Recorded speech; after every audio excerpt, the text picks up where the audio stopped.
नमस्कार. आज आपण मार्च 2026 मधील ज्या चालू घडामोडी आहेत त्याच्यावरचे सराव प्रश्न बघणार आहोत. सराव प्रश्न आहे एकूण 75. पुस्तक आहे आदरणीय देवा जाधव सरांचं तिमाही जानेवारी ते मार्च 2026 चालू घडामोडी. तर बघा, पहिला प्रश्न आहे, महाराष्ट्राचे नवनियुक्त बघा कितवे 22वे राज्यपाल जिष्णू देववर्मा त्रिपुरातील खालीलपैकी कोणत्या राजघराण्यांशी संबंधित आहे? त्याचं उत्तर आहे माणिक्य. तर आपण त्यांच्याविषयी थोडक्यात माहिती बघून घेऊ. बघा, जिष्णू देव वर्मा 10 मार्च 2026 ला मुंबई उच्च न्यायालयाचे मुख्य न्यायमूर्ती श्री चंद्रशेखर, हे पण लक्षात ठेवा, मुंबई उच्च न्यायालयाचे मुख्य न्यायमूर्ती श्री चंद्रशेखर यांनी त्यांना राज्यपाल पदाची शपथ दिली. महाराष्ट्राचे 22वे राज्यपाल. मूळचे कुठले? त्रिपुरा राज्यातील आहे. महाराष्ट्रात येण्यापूर्वी कसले कुठले राज्यपाल होते? तेलंगणाचे होते. हे नीट लक्षात ठेवा, यावर विचारलं जातं की महाराष्ट्रात येण्यापूर्वी कुठले होते? तर तेलंगणाचे होते. त्रिपुरा उपमुख्यमंत्री म्हणजे त्रिपुराचे उपमुख्यमंत्री होते ते 2018 ते 2023. बॅडमिंटन असोसिएशन ऑफ इंडियाचे प्रमुख त्रिपुराच्या माणिक्य राजघराण्यातून आलेले व्यक्ती, ईशान्य भारतातील अनुभवी आणि ज्येष्ठ राजकारणी, ते प्रख्यात कवी आणि लेखकही आहेत. त्यांची पुस्तकं बघा, children's of water goddess, master of time, त्यांचे आत्मचरित्र, views, reviews and my poems. ठीक आहे, पुस्तकं पण लक्षात ठेवा आणि आत्मचरित्र पण लक्षात ठेवा. गुजरातचे राज्यपाल आचार्य देवव्रत यांनी महाराष्ट्राचे प्रभारी राज्यपाल म्हणून सप्टेंबर 2025 ते मार्च 2026 पर्यंत काम पाहिलं. ठीक आहे, कोणी बघितलं? जे गुजरातचे राज्यपाल होते आचार्य देवव्रत यांनी महाराष्ट्राचं प्रभावी राज्यपाल म्हणून काम पाहिलं सप्टेंबर 2025 ते मार्च 2026 पर्यंत. एकूण राज्यपालांच्या यादीत प्रभावी राज्यपाल काउंट केले जात नाहीत. ठीक आहे, त्यामुळे जिष्णू देववर्मा महाराष्ट्राचे 22वे राज्यपाल आहेत, 23वे नाहीत. तर या गोष्टी नीट लक्षात ठेवा.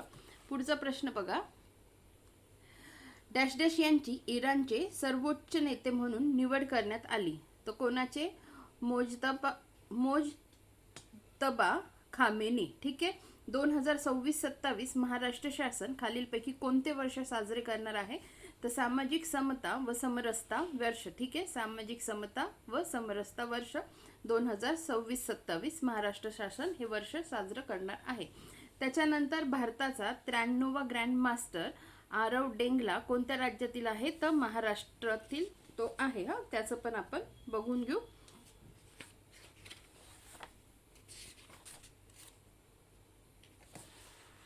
बघा, कोणत्या हेडिंग खाली आहे? भारताचा 94वा ग्रँड मास्टर. भारताचा 94वा ग्रँड मास्टर कोण? मयंक चक्रवर्ती, जो आसामचा आहे. नीट लक्षात ठेवा, भारताचा 94वा ग्रँड मास्टर मयंक चक्रवर्ती आसामचा आहे. मग 90, 91, 92, 93, 94 सलग. इलमपार्थी AR तमिळनाडूचा, BS राहुल तमिळनाडूचा, आर्यन दर्शनी दिल्लीचा, आरव डेंगला महाराष्ट्राचा, मयंक चक्रवर्ती आसामचा. सर्वाधिक ग्रँड मास्टर तामिळनाडूचे आहेत. ठीक आहे, पुढे बघा,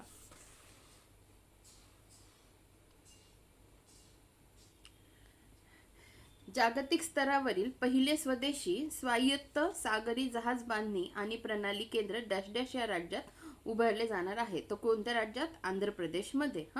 जागतिक स्तरावरील पहिले स्वदेशी स्वायत्त सागरी जहाज बांधणी आणि प्रणाली केंद्र आंध्र प्रदेश राज्यात उभारले जाणार आहे.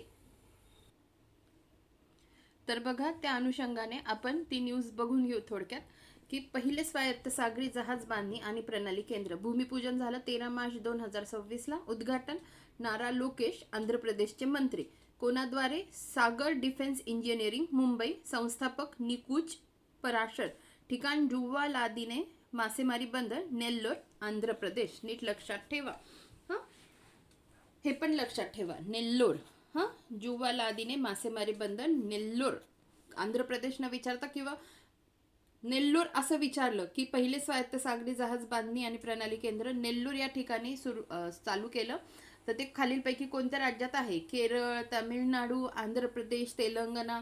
तर मग आपल्याला हे माहिती पाहिजे, नेल्लोर, आंध्र प्रदेश. ठीक आहे, पुढे बघा, जगातील पहिले स्वायत्त सागरी जहाज बांधणी आणि प्रणाली केंद्र उभारण्यात येणार. स्वदेशी तंत्रज्ञानाला चालना देणे. भारतातील प्रमुख पारंपरिक जहाज बांधणी केंद्रे विशाखापट्टणम, कोलकाता,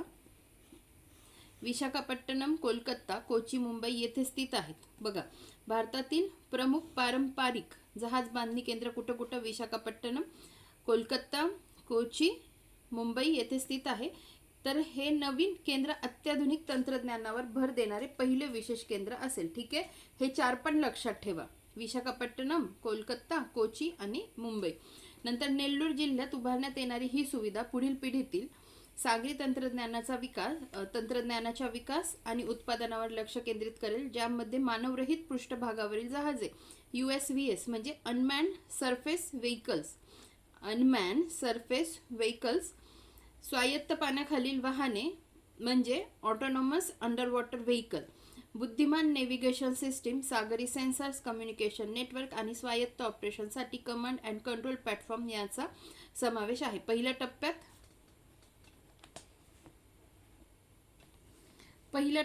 29.58 एकरवर पसरलेल्या या केंद्राला समुद्रात थेट प्रवेश असेल. 7.58 एकर वॉटरफ्रंट क्षेत्र आणि बंदरात 22 एकर जमीन समाविष्ट आहे. ठीक आहे, आपण पुढचा प्रश्न बघूया.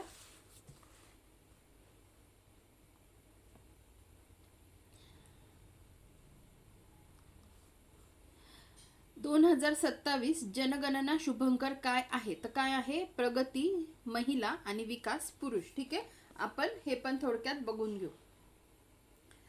बघा, आता जनगणना 2027 थोडक्यात बघू आपण.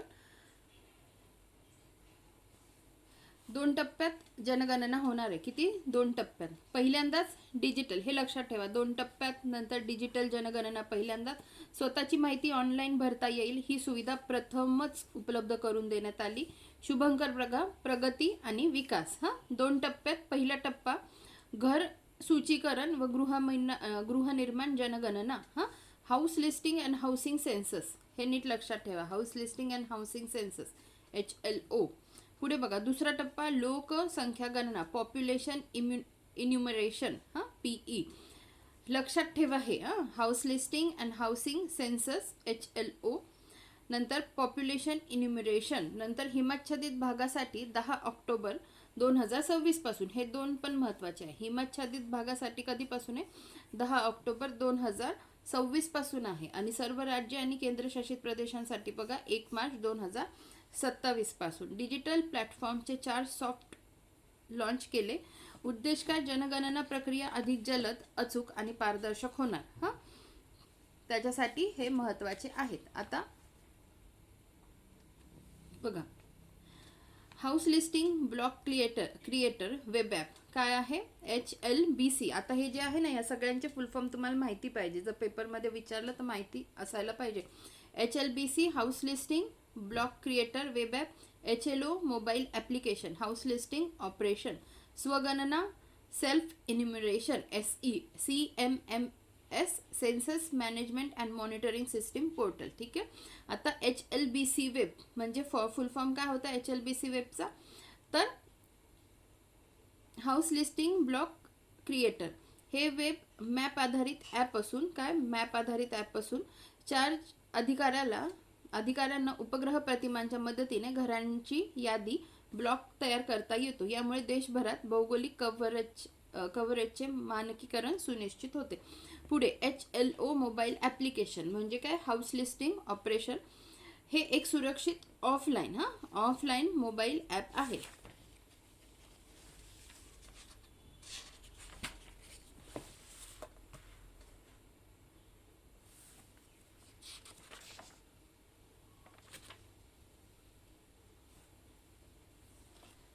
याच्या मदतीने प्रगणक घरांची माहिती गोळा करून अपलोड करू शकतात. 16 भाषेमध्ये कार्यरत आहे. ठीक आहे. SE portal self enumeration portal. पहिल्यांदाच नागरिकांना स्वतःची माहिती ऑनलाईन भरण्याचा पर्याय देण्यात आला आहे. नोंदणी केल्यानंतर SE ID दिली जाईल. ID प्रगणकाशी शेअर करून माहितीची पडताळणी करता येईल. नंतर CMMS पोर्टल, त्याचा फुल फॉर्म काय होता? Census management and monitoring system. हे एक केंद्रीकृत डिजिटल प्लॅटफॉर्म आहे. जनगणनेचे नियोजन, अंमलबजावणी आणि देखरेख यासाठी वापरले जाईल. राज्य, जिल्हा आणि तालुका स्तरावर रिअल टाइम प्रगतीचा आढावा घेता येईल. ठीक आहे. तर आता पुढच्या प्रश्नाकडे आपण वळूया. पुढचा प्रश्न आहे बघा, जागतिक किडनी दिन म्हणून कोणता दिवस साजरा केला जातो? तर 12 मार्च. ठीक आहे. आता याच्यात जे काही डेज दिलेले आहेत ते मी तुमचे सगळे वेगळ्या पद्धतीने म्हणजे वेगळ्या व्हिडिओमध्ये कव्हर करून घेईन. तुम्हाला फक्त एकदा दाखवून देते. ठीक आहे. हे मार्च मधले दिनविशेष आहे. त्यांनी आपल्याला 12 मार्चला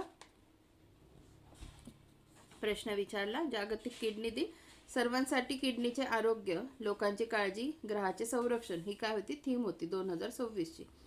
ठीक आहे. 12 मार्च.